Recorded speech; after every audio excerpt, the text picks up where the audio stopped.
incomparably lucky in October of 1962. War could have broken out in any one of a number of ways, a number of times.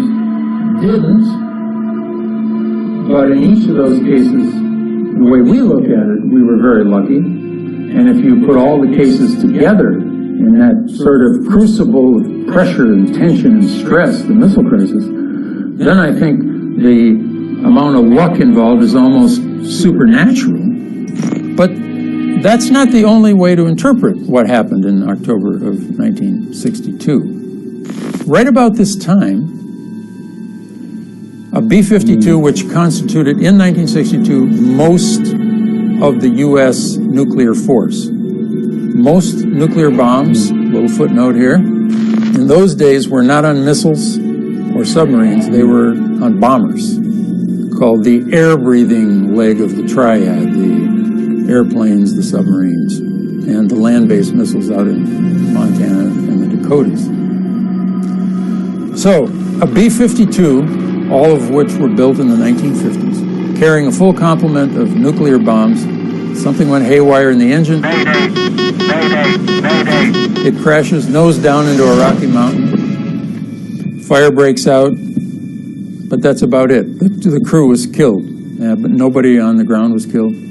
It turned out that each ignition device on each nuclear bomb on a B-52 has, I think, 12 levers, quote unquote, that have to be tripped in order for the nuclear explosion to occur. And that's in order to provide the last minute sort of fail-safe opportunity if a war is maybe about to break out to actually sort of call off the mission. The pilot calls back to the bombardier in those days saying, 1, okay, 2, okay, and then when they go to, let's say, 12, bomb bay doors open, nuclear bombs go down. End of whatever's down there. It turned out that every single one of those switches blew except one. If that one had blown, the odds are very good that parts of North Carolina would cease to exist. That an American plane would have crashed, nuclear bombs on it, and killed millions of Americans, accidentally. We think it proves we were lucky.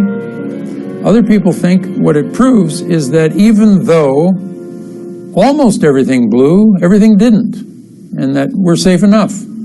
So it's a real problem for us, and I'm letting you in on a big dark secret here, that the Cuban Missile Crisis, in our view, is properly understood, that is, the way we understand it, is the best historical argument you could possibly imagine for getting rid of nuclear weapons.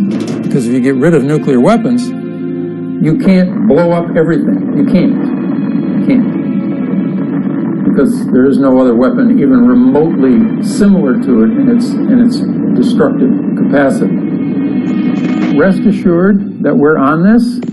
One of the interesting features of the Armageddon letters is embedding it in this website in which you participate. You tell us when you're not convinced, and we'll tell you why we're not convinced, and we'll move this argument to a whole new level.